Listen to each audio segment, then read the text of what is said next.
नमस्कार दोस्तों।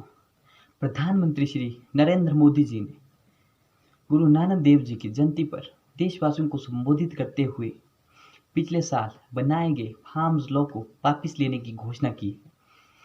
पिछले साल 17 सितंबर 2020 को फार्म्स लॉ को पार्लियामेंट में इम्प्लीमेंट किया गया था। इन तीनों लॉ को बनाने के बाद फार्मर इनका प्रोटेस्ट कर रहे थे। 1 साल के प्रोटेस्ट के बाद प्रधानमंत्री जी ने इन तीनों कानूनों को वापस लेने की घोषणा की है। आइए जानते हैं क्या थे ये कानून। सबसे पहले मैं आपके साथ आरबीआई रिपोर्ट शेयर करना चाहता हूँ।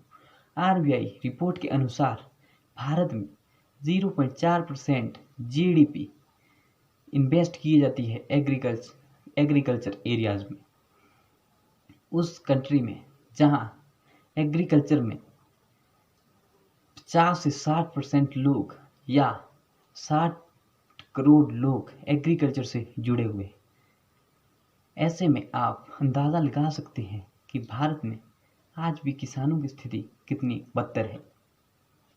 आज़ादी के बाद से भारत में किसानों की इनकम में सिर्फ 19% वृद्धि हुई है। वहीं एक एमपी की इनकम में 280% वृद्धि हुई है। अगर एक एमएलए दो बार एमएलए बनता है तो उसे दो बार पेंशन दी जाती है। वहीं एक एमएलए की सैलरी ब्रेकअप की बात करें तो एक एमएलए में भारत में एक साल में 40 लाख खर्च किया जाता है। तो आइए जानते हैं क्या थे वो 3 कानून। First, farmer produce trade and commerce act 2020। इस एक्ट के थ्रू किसानों को अपनी उपज मंडियों में जाकर बेचने की सुविधा प्रदान करवाती है। मंडियां यानी APMC agriculture produce market committee, जैसे कि अनाज मंडी या सब्जी मंडी इत्यादि। इन मंडी को बनाने का मुख्य मकसद भारत में किसानों को साहूकार के चुंगल से बचाना था, या नहीं तो साहूकार किसानों से खेतों में ही ऋण के नाम पर उनकी फसल छीन लेते थे। अब किसान अपनी फसल लोकल मंडियों में यानी एपीएमसी में लाकर बेचते हैं।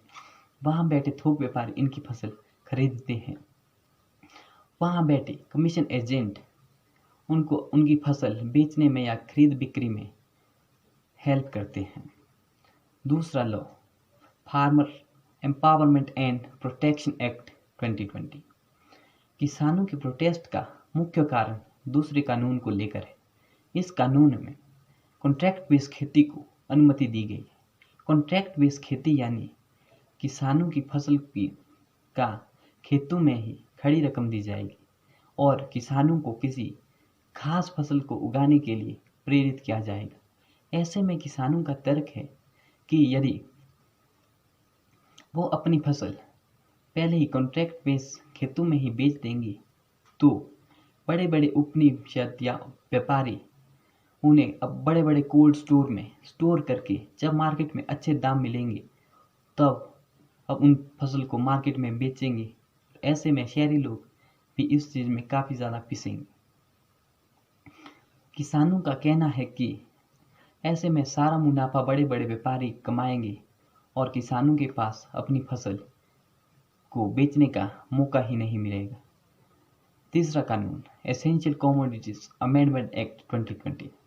इस एक्ट के थ्रू कुछ आवश्यक वस्तु की सूची से हटा दिया गया है, जैसे अनाज, दलहन, खाद्य तेल, प्याज और आलू जैसी आवश्यक वस्तु की सूची से हटा दिया गया है। ऐसे में सरकार का कहना है कि इस कानून को बनाने का मुख्य मकसद बड़े बड़े उपनिवेशकों के बीच पर्सनल हस्तक्षेप की आशंका को दूर करना है। सरकार का कहना है कि इस कानून से किसानों को काफ़ी ज़्यादा बेनिफिट मिलेगा और जैसे किसानों को बताया गया है कि अब वे अपनी फसल स्वतंत्र रूप से कहीं भी बेच सकता है। एपीएमसी मंडियों में फसल बेचने की अनिवार्यता नहीं होगी। अब बड़े बड़े व्यापारी बाहर से आकर गांवों में से ही किसानों की फसल खरीद कर ले जाएगा। What is MSP? आंदोलनकारियों का तर्क है कि सरकार कृषि कानूनों को लाकर एमएसपी को खत्म करने की साजिश कर रही है। एमएसपी यानी मिनिमम सपोर्ट प्राइस। जब किसान अपनी फसल को मार्केट में बेचने के लिए ले जाता है तो सरकार द्वारा एमएसपी डिसाइड किया जाता है और किसानों को इस चीज़ की गारंटी दी जाती है कि जब वो एपीएमसी मंडी में अपनी फसल बेचने के लिए ले जाएगा तो उस फसल की बोलियां या तो उससे एमएसपी से अधिक लगेगी या एमएसपी के बराबर लगेगी, इससे कम बोलियां नहीं लगती हैं। तीनों कानूनों को कैसे वापस लिया जाएगा? संसद को कानून वापस लेने या वापस बनाने या वापस लेने का अधिकार दिया गया है। संविधान के अनुच्छेद 245 में संसद को अधिकार दिया गया है कि यदि कोई कानून अपने मकसद में नाकाम रहता है तो उसे वापस लिया जाता है। अभी पार्लियामेंट के विंटर सेशन में इस कानून को वापस ले लिया जाएगा।